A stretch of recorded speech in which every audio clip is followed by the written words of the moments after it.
বারাসাত রাজনীতিতে নীরব।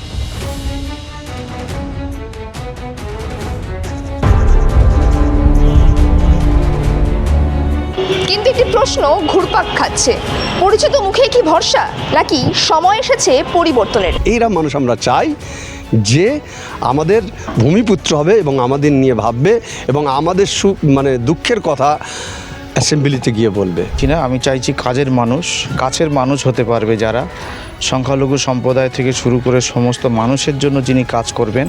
এখানকার দীর্ঘদিনের বিধায়ক চিরঞ্জিত চক্রবর্তী দীর্ঘ 15 বছরের রাজনৈতিক পথ চলা, সিনেমার জগৎ থেকে রাজনৈতিক মাটিতে প্রতিষ্ঠা। বারাসাতের মানুষ তাকে বারবার সুযোগ দিয়েছেন, কিন্তু এবার পরিস্থিতি একটু অন্যরকম। একদিকে তার অভিজ্ঞতা, ব্যক্তিগত যোগাযোগ আর দীর্ঘদিনের সম্পর্ক, যা অনেকের কাছেই আজও আস্থার বিষয়, কিন্তু অন্যদিকে একাংশ দাবি তুলছেন চিরঞ্জিত চক্রবর্তীর উপর একেবারেই তাদের আস্থা নেই। আমাদের পাড়াটা খুবই গরিব, খুব উন্নতি, কোনো জিনিস আমাদের পাড়ায় কোনো উন্নতি হয়নি এখনো পর্যন্ত। একজন বিধায়ক সে যদি চলচ্চিত্র জগতের অভিনেতা বা অভিনেত্রী হয়, তার দিয়ে কিন্তু এলাকার উন্নয়ন সম্ভব নয়। কি আর করেছে, এই যে সরকারি ঘর একটু দিয়েছে, আর এই বিঘা হাতা টাকাটা, এই লক্ষ্মী ভাণ্ডারটা, এই আমাদের পাড়ায় কোনো উন্নতি নেই। চিরঞ্জিত দেখে গেছে, চিরঞ্জিত দেখে কি করবে? সবাইকে পাওয়া যায়, কিন্তু আমাদের জনপ্রিয় বিধায়ক তাকে ঠিক খুঁজে পাওয়া যায় না। বিধানসভার ভোটের ঠিক প্রাককালে 1-2 বার দেখা যেতে পারে, তাও অনেক ক্ষেত্রে মনে হয়েছে যেন টিকিট কেটে দেখলে ভালো হয়। সবচেয়ে বড় বিষয়, তিনি নিজেই ইঙ্গিত দিয়েছেন সক্রিয় রাজনীতি থেকে সরে দাঁড়ানোর, ফলে জল্পনা আরও বাড়ছে। এবার প্রশ্ন উঠছে, মানুষ কি তাকে আবার চাইছেন, নাকি বারাসাতে নতুন হাওয়া বইবে? এবার দেখার বিষয় 2026-এর আগে বারাসাত কোন দিকে থাকে। এই বিষয়ে জানতে আমরা চলে এসেছি বারাসাত বিধানসভা কেন্দ্রে, আর এখানকার মানুষ কি চাইছে তা দেখুন বিস্তারিত প্রতিবেদনে।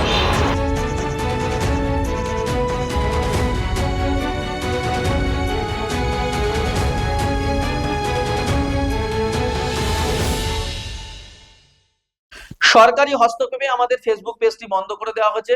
আমাদের সমস্ত খবরাখবর ইউটিউব চ্যানেলে প্রকাশিত হচ্ছে, তাই আপনাদের সকলের কাছে অনুরোধ, আমাদের জিআই এর ইউটিউব চ্যানেল আপনারা সাবস্ক্রাইব করুন এবং আপনাদের আত্মীয় স্বজন, বন্ধু বান্ধব সকলকে বলুন আমাদের ইউটিউব চ্যানেলটি সাবস্ক্রাইব করতে। এবং পাশাপাশি বলবো, যারা আমাদেরকে ভালোবাসেন, আমাদের খবরগুলো আরো বেশি মানুষের কাছে পৌঁছে দেওয়ার জন্য আমাদেরকে আর্থিকভাবে আপনারা সহযোগিতা করুন। স্ক্রিনে যে কিউআর কোড দেওয়া আছে সেখানে স্ক্যান করে আপনারা আপনাদের যতটুকু সাধ্য যে যা পারবেন আর্থিকভাবে সহযোগিতা করে আমাদের পাশে দাঁড়ান। বারাসাতের দীর্ঘদিনের বিধায়ক চিরঞ্জিত চক্রবর্তী, সামনেই বিধানসভা নির্বাচন আসছে, এই নির্বাচনে আপনারা কি তাকে আবারও চাইছেন, নাকি কোনো পরিবর্তন চাইছেন? দেখুন, বিষয়টা আমি যেটা বুঝেছি বর্তমানে এখানে দাঁড়িয়ে, factor is not Chiranjit Chakraborty, factor is the Mamata Banerjee. তার প্রকল্পে যে সকল মানুষ আজকে এত উপকার পাচ্ছে, তো সেখানে চিরঞ্জিতের বদলে যদি একটা কলা গাছও দাঁড় করানো যায়, আমি মনে করি যে বারাসাত কেন, আমাদের 24 পরগনার বিভিন্ন জেলায়, সব জায়গায়, সব বিধানসভায় মমতা ব্যানার্জির জয় হবে, এটু বিশ্বাস করি। একটা দলের কথা বলছেন, একজন তো নির্বাচিত বিধায়ক রয়েছেন এখানকার, তার কথা কি বলবেন? দেখুন, উনি একজন অভিনেতা, আমরা জানি প্রত্যেকে স্বনামধন্য অভিনেতা, হয়তো সময় একটু কম দিতে পারেন, কিন্তু আমার দলের যে আলাদা যে সৈনিকগুলো আছে যারা আজকে কাজ করছে, আমরা বারাসাতের চেয়ারম্যানকে চিনি, ভাইস চেয়ারম্যানকে চিনি, এই যে ওয়ার্ডে দাঁড়িয়ে আছে 17 নম্বর ওয়ার্ডের সিআইসি সৌমেন আচার্যকে চিনি, এনারা অত্যন্ত ভালো কাজ করছেন। চিরঞ্জিত চক্রবর্তীকে আমরা একটু কম দেখতে পাই। তো অ্যাজ মাই ওপিনিয়ন, আমি কিন্তু যদি একটা সাধারণ মানুষ হিসেবে প্রশ্ন করে থাকেন, তো আমি অবশ্যই আমি কোনো মানুষকে দেখি না, আমি দলকে দেখি, বা এখানে সাধারণ মানুষ সব দলকেই দেখে যে এই মানুষটা বা এই দলটা আমার জন্য কাজ করছে, তো সেখানে XYZ যে প্রার্থী হোক না কেন, আমরা কিন্তু ওই দলে ভোট দেবো, এটাই। গত 15 বছরে তিনি ঠিক কী করলেন বারাসাত অঞ্চলের জন্য? দেখুন, বিগত দিনে আমরা দেখেছি তো রাস্তাঘাটের অবস্থা খুব খারাপ ছিল, তো উনি আসার পর থেকে এবং সবার সহযোগিতায়, শুধু ওনার নয়, সবার সহযোগিতায় রাস্তাঘাট, ইলেকট্রিক, বাড়ি বাড়ি যে এই ময়লাগুলো তুলে নিয়ে যাওয়া, একটা ডাস্টবিনের একটা সমস্যা ছিল, সেই সমস্যার সমাধান হয়েছে, বিভিন্ন কাজ হয়েছে, অনেক ভালো কাজ হয়েছে। কিন্তু অ্যাজ পার দ্য MLA হিসেবে যদি আপনি ওনাকে দেখতে চান, 100তে আমি ওনাকে 70 দেবো। একটা কলে একটু হলেই সবারই উপকার হয়, সবাই চলতে ফিরতে পারে। একটা কলে ঝগড়া, অশান্তি, এবার একজন হয়তো কাপড় চোপড় নিয়ে এসে ঢুকলো, আর একজনও নিতে পারলো না, এবার এই ঝগড়া বেঁধে যায়। এই সমস্যা আপনাদের? হ্যাঁ, এই টাইম কলটা হলেই সব বাড়ি ভালো হয়। চিরঞ্জিত চক্রবর্তী কি করলেন গত 15 বছর ধরে? কি আর করেছে, এই দেখতে তো পাচ্ছ কি উন্নতি করেছে। হ্যাঁ, কিছু করেনি? কি আর করেছে, এই যে সরকারি ঘর একটু দিয়েছে, আর এই বিঘা ভাতা টাকাটা, এই লক্ষ্মী ভাণ্ডারটা, এই তাকে পেতেন বিভিন্ন সমস্যা, তাকে পেতেন চিরঞ্জিত চক্রবর্তীকে পেতেন? কোনো সময় আমাদের এইখানে অন্তত পাইনি। কোনো উন্নতি নেই আমাদের পাড়ায়, কোনো উন্নতি নেই। চিরঞ্জিত দেখে গেছে, চিরঞ্জিত দেখে কি করবে? একদিন এসে হাত তুলে বলে যাচ্ছে আপনারা কেমন আছেন, কি বাড়ি, কি বৃত্তান্ত, সবাই বলা হলো যে আমাদের পাড়ায় এই পরিস্থিতি, এই বৃত্তান্ত, এই সব কোনো কিছুই নয়। একদিন দেখেই চলে গেল, হ্যাঁ হ্যাঁ আপনাদের পাড়ায় উন্নতি হবে হবে, ওই পর্যন্ত হয়ে গেল, এই পর্যন্তই। ওই যে একটা সরকারি ঘর দিয়েছে, পড়ে আছে, সেই থেকে টাকা ধরে দুবার টাকা ঢুকলে আর ঢোকে না, এই পড়েই আছে ঘর। আমরা তো গরিব মানুষ, আমরা কোথায় পাবো পয়সা? সরকার থেকে দিয়েছে বলে গরিবের মতো নিয়েছি, সেই হিসাব করে আমাদের পয়সাও ঢোকে না, পড়ে আছে ঘর। না খাটলে আমাদের খাওয়া হয় না, খাটতে যাবে নিয়ে আসবে, তারপর গরিবের মতো তারপর নুন ভাত জোটে আমাদের। এবারে আমরা তো তাহা বড় লোক না যে আমাদের না খাটলে খাওয়া হবে না, কি খাওয়া হচ্ছে যে আমরা বাড়ি বসে থাকবো, তাও তো না। আমাদের পাড়াটা খুবই গরিব, খুবই গরিব, খুব উন্নতি, কোনো জিনিস আমাদের পাড়ায় কোনো উন্নতি হয়নি এখনো পর্যন্ত। যে গরিব সেই গরিবই আছে, যে খেটে খাওয়া সে খেটেই খাচ্ছে। তাহলে শুধুমাত্র চিরঞ্জিত চক্রবর্তী প্রতিশ্রুতি দিয়ে গেছে বারাসাতের মানুষদের? না, আমাদের কিছুই দেয়নি, আমাদের মধ্যে তো, আমাদের পাড়ার মধ্যে কিছুই দেয়নি, কিন্তু কোথায় দিয়েছে না দিয়েছে জানি না। আপনারা পরিবর্তন চাইছেন 2026? হ্যাঁ, আমরা একটু পরিবর্তন চাই। আমাদের পাড়ার বাচ্চা কাচ্চারা সব মূর্খ হয়ে বসে আছে, কোনো কাজ নেই, কর্ম নেই, পড়ে আছে। ধরেন আমাদের গরিবের মধ্যে আমাদের যদি একটা কাজ হয়, আমরা গরিবের ছেলে যদি একটা কাজ করে, যে না মা বাবাটা দুটো ভাত পায়, মা বাবা তো চেয়ে থাকে ছেলেপিলের পর, যে না আমার ছেলেপিলে আয় করে নিয়ে আসবে, আমরা দুটো খাবো। তা সেই উন্নতটাও তো নেই আমাদের পাড়ায়। এই তো সব ছেলেরা সব বসে আছে, সব বসে আছে। আপনার পাড়ার নাম কি? আমাদের হচ্ছে 18 নম্বর ওয়ার্ড, দক্ষিণ সিটি দাসপাড়া। সামনে বিধানসভা নির্বাচন আসছে, আপনারা যারা বারাসাত অঞ্চলে রয়েছেন তারা কি চিরঞ্জিত চক্রবর্তীকে চাইছেন আবারও? অ্যাকচুয়ালি ব্যাপার হচ্ছে দল যাকে টিকিট দেবে সেই ক্যান্ডিডেট হবে। এখন চিরঞ্জিত আসুক আর যেই আসুক, দল যাকে দেবে আমাদের তাকে মানতেই সাধারণ হবে। মানুষ কি বলছেন গত 15 বছর ধরে তিনি কি করবেন? অ্যাকচুয়ালি দেখো, মমতা ব্যানার্জির আদর্শে আমরা চলি, সত্যি কথা যেটা। এখন এখানে চিরঞ্জিত আসুক আর যে আসুক, আমাদের ক্যান্ডিডেট যাবে, আমরা তার পেছনেই থাকবো। কাজ হয়েছে, কাজ হয়নি সেরকম কোনো ব্যাপার না, মোটামুটি খুব ভালোই কাজ হয়েছে। আমাদের তো অ্যাকচুয়ালি সাধারণ মানুষ কাজ চায়। কি করলেন তিনি? কী করলেন বলতে, রাস্তাঘাট যা যেখানে দরকার ছিল টুকটাক সেগুলো হয়েছে, তো এটা তো কোনো হয়নি এরকম কোনো ব্যাপার না। আর সবসময় পেতেন তাকে? সব সময় বলতে আমাদের অ্যাকচুয়ালি সেভাবে দরকার পড়ে না ক্যান্ডিডেটকে। অ্যাকচুয়ালি আমার তো এটাই তো দরকার পড়ে না, উনিও আসেন না? উনি আসে না বলতে দেখেন, আমরা তো সবসময় খোঁজখবর রাখি না, কোথায় আসলো কোথায় গেল, এটাই তো ব্যাপার। ওকে, একজন বিধায়ক সে যদি চলচ্চিত্র জগতের অভিনেতা বা অভিনেত্রী হয়, তার দিয়ে কিন্তু এলাকার উন্নয়ন সম্ভব নয়। এলাকার উন্নয়ন করতে গেলে যিনি এলাকাকে ভালোবাসেন, এলাকায় থাকেন, এলাকার মানুষের দুঃখ দুর্দশা নিয়ে চিন্তাভাবনা করেন এবং ডোর টু ডোর যান, সেরকম প্রতিনিধি আমরা চাই। আমরা এরকম বিধায়ককে চাইনি যিনি তার চলচ্চিত্র জগৎ নিয়ে ব্যস্ত থাকবেন। আমরা তো এই 15 বছরে ওনাকে কিন্তু একবারও এলাকায়, অনেকে বলছে, আমি কিন্তু দেখিনি একজন বিধায়ক হিসেবে মানুষের সাথে মিশে থাকা। উনি থাকবেন কি করে? উনি তো একজন চলচ্চিত্র অভিনেতা, ওনার তো অভিনয় নিয়ে কাজ। উনি জোর করে আমাদের মাননীয় মুখ্যমন্ত্রী ওনাকে বারাসাতে দিয়েছেন। আমার মনে হয় যে আমাদের বারাসাতে ভূমিপুত্র যিনি আমাদের দুঃখ দুর্দশা অ্যাসেম্বলিতে গিয়ে তুলে ধরবেন, এরকম মানুষ আমরা চাই।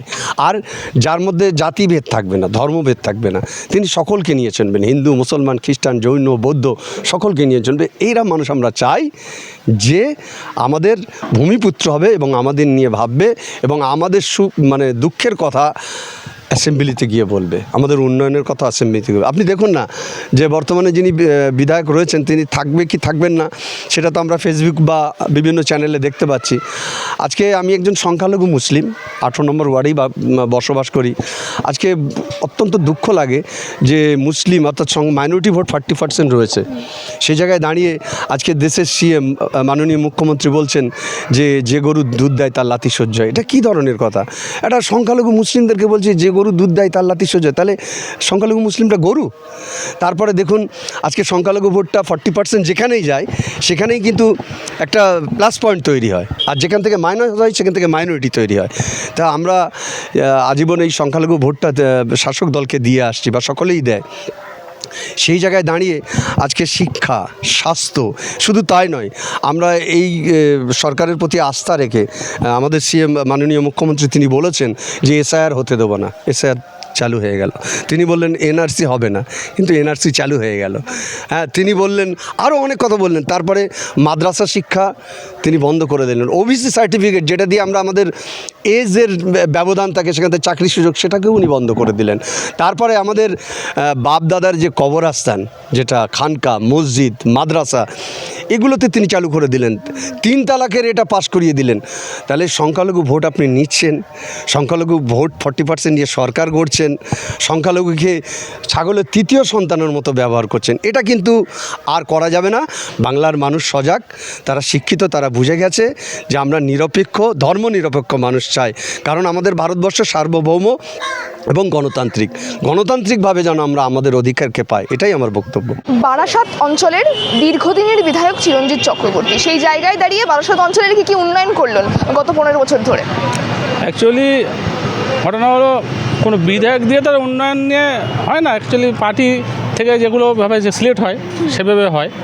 তো সর্বোপরি টিএমসি যেভাবে চারিদিকে কাজকাম করছে, তাতে বিধায়ক নিয়ে মাথা ব্যথাটা হলো সঠিকভাবে কাজকাম হচ্ছে কি না। তাতে করে আফটার যা হচ্ছে ঠিকই আছে, আরও বেটার আমরা আশা করি যে যেই বিধায়ক চিরঞ্জিত হোক বা পার্টি আর যার করে দরকার না কেন, সেখান থেকে আমরা এলাকার উন্নয়নটা আমাদের আসল কথা। কে দাঁড়ালো এটা আমাদের বড় কথা না, এলাকার উন্নয়ন হবে সর্বোপরি, সেটা আমাদের আসল কথা। তো এখনও পর্যন্ত দীর্ঘ 15 বছরের ভিতরে দীর্ঘদিনের কথা মনে করলে বা এই রানিং 15 বছরের হিসাব অনুসারে তো অনেকটাই এরা বেটার, বিগত দিন তুলে অনেকটাই বেটার। 2026-এ চিরঞ্জিত চক্রবর্তীকে আবারও চাইছেন? না, ওইভাবে আমরা মানে চিরঞ্জিত বলে মেনশন করতে পারছি না। কারণ হলো চিরঞ্জিত উনি তো ব্যস্ত মানুষ, উনি মানে বিধায়ক হিসেবে মানুষের সঙ্গে যতটুকু আসার কাজ তো মানে বিধায়ক করে না, কাজ তো পার্টির কর্মীরাই করে। সেই হিসেবে কর্মীরা সঙ্গ দেয়, আর তো বিধায়করে আমরা সেইভাবে না পেলেও মাথা ব্যথা হয় না। আপনি বলতে চাইছেন যে বিধায়ককে আপনি পান না যে কোনো সমস্যা, তাই তো? না, সমস্যায় পাই না বলতে আমাদের সেটা দরকার লাগে না। আমাদের তো দরকারটা সমাধান হলেই হলো। তাতে করে মানে বিধায়ক আসুক বা অন্য কেউ আসুক, বিধায়ক না আসলেও আমাদের মাথা ব্যথা হয় না। কোনো পরিবর্তন চাইছেন বিধায়ক হিসেবে এখানে? এইভাবে ওটা নিয়ে অত মাথা ব্যথা নেই। বিধায়ক পরিবর্তন হলেও অসুবিধা নেই, আর বেটার ভালো লোক হলে হবে, যে যারা উন্নয়ন করবে, মানুষের কথা শুনবে, কাজগুলো সঠিক বুঝে মানুষের পাশে দাঁড়িয়ে কাজকাম করবে, এরকম লোক হলেই হবে, সেটা চিরঞ্জিত হোক বা অন্য কেউ হোক। বারাসাতের 3বারের বিধায়ক চিরঞ্জিত চক্রবর্তী, আপনারা কি 2026-এর বিধানসভাতে তাকে আবারও চাইছেন? না, আমি ওই রকম একজন ব্যক্তিকে চাইছি না। আমি চাইছি কাছের মানুষ হতে পারবে, যারা সংখ্যালঘু সম্প্রদায় থেকে শুরু করে সমস্ত মানুষের জন্য যিনি কাজ করবেন, যাকে মানুষ এক ডাকে পাবেন এবং খুঁজে পাবেন, বা যার কাছে যেতে গেলে কোনো প্রোটোকল মেনটেন করতে হবে না, সহজে অনায়াসে যাওয়া যেতে পারে, এরকম একজন মানুষকে চাইছি। আমরা ইতিপূর্বে দেখেছি চিরঞ্জিত সাহেব, উনি একজন ফিল্ম স্টার এবং সেলিব্রিটি পার্সনের কাছে সাধারণ প্রান্তিক মানুষরা যেতে পারে না, এবং যে কোনো অনুষ্ঠানে দেখেছি সবাইকে পাওয়া যায়, কিন্তু আমাদের জনপ্রিয় বিধায়ক যাকে বলি আমরা চিনি, তাকে ঠিক খুঁজে পাওয়া যায় না। আমার মনে হয় তাকে বিধানসভার ভোটের ঠিক প্রাককালে 1-2 বার দেখা যেতে পারে, তাও অনেক ক্ষেত্রে মনে হয়েছে যেন টিকিট কেটে দেখলে ভালো হয়, সেখানে সবাই পৌঁছাতে পারে না। তো জনগণের জনপ্রিয় নেতা তখনই হবে যখন জনগণ বিনা দ্বিধায় নির্দ্বিধায় তার কাছে গিয়ে মানুষের কথা, সমাজের কথা, নিজের প্রয়োজনের কথা বলতে পারবে। এরকম একজনকে আমরা বারাসাতবাসী নাগরিক হিসাবে এমএলএ বা বিধায়ক হিসেবে দেখতে চাই। এই যে তিনি 3বারের বিধায়ক, তিনি কি কাজ করলেন বারাসাত অঞ্চলের জন্য? বিশেষ কিছু কাজ তো থাকে, সেটা অনেকেই করে দেন, কিন্তু পোস্টারে দেখি যে বিধায়কের তহবিল থেকে কাজটা হচ্ছে। বকলমে অন্যরা করেন, পৌরসভার পৌরমাতারা রয়েছেন, কাউন্সিলররা রয়েছেন, ব্লক সভাপতি রয়েছে, তারা করেন, কিন্তু মাঠে ময়দানে ফিল্ডে বিধায়ক সাহেবকে আমরা খুব একটা দেখতে পাইনি। ফলে কাজ তো অনেক বাকি রয়েছে। কাজ পৌরসভা থেকে যেগুলো হয় সেটাও অনেক সময় বিধায়কের নামে চালানো হয়। ফলে বিধায়ক হিসেবে তার যে গুরুদায়িত্ব রয়েছে সেই দায়িত্বহীনতায় উনি খানিকটা রয়েছেন বলে আমার মনে হয়েছে। তাকে কি শুধুমাত্র ভোটের প্রচারের সময় পাওয়া যায়? ভোটের প্রচারে অন্য বিধায়কদের যেমন পাওয়া যায় তেমনটাও ওনাকেও পাওয়া যায় না। অন্য সময় 5 বছর যে কাজ করার কথা, বিধায়কের যে কাজ থাকে, যে গুরুদায়িত্ব রয়েছে, সেটা কিন্তু উনি সেইভাবে করতে আমরাও দেখিনি। আমি বারাসাতের 15 বছরের বাসিন্দা, আর উনিও 15 বছরের এমএলএ। সেইভাবে আমার হাতে গুনে হয়তো 5 থেকে 7 বার কোথাও চলন্ত গতিতে দেখেছি, কিন্তু খবর পাইনি সেভাবে। অনেকে পেপারে বা টেলিভিশনে দেখি 2-1 বার কোনো বড় অনুষ্ঠানে উনি এসেছেন, তাও ওনাকে অন্যভাবে আনা হয় আর কি। মানে অন্য বিধায়ক যেমন দেখেছি মাটির সাথে মিশে কাজ করছেন, সেইভাবে চিরঞ্জিত সাহেবকে আমরা দেখতে পাইনি। এটা আমাদের দুঃখের এবং পরিতাপের বিষয়। আপনার কথা যেটা বুঝতে পারলাম যে আপনি চাইছেন যে চিরঞ্জিত চক্রবর্তী আর না থাকুক বিধায়ক হিসেবে, তার নতুন মুখ হিসেবে আপনারা কাকে চাইছেন? নতুন মুখ হিসাবে দল বা সুপ্রিমো আমাদের রাজ্যের মাননীয় মুখ্যমন্ত্রী, তিনি যাকে চাইবেন, তিনি যেন যাকে চাইতেই পারেন, উনি যাকে পছন্দ করতে পারেন, আমরা জনগণ হিসাবে হয়তো তাকেই মেনে নেব, কিন্তু তিনি যেন কাজের মানুষ হয়, মানুষের জন্য কাজ করেন এবং সর্বধর্ম সমন্বয়ে মানুষের যারা রয়েছে তাদের পাশে যে কাজগুলো দরকার। আর বিশেষ করে সংখ্যালঘুদের কথা, আমি একজন সংখ্যালঘুদের বিষয়ে কাজ তেমন খুব একটা বারাসাতে হয়নি।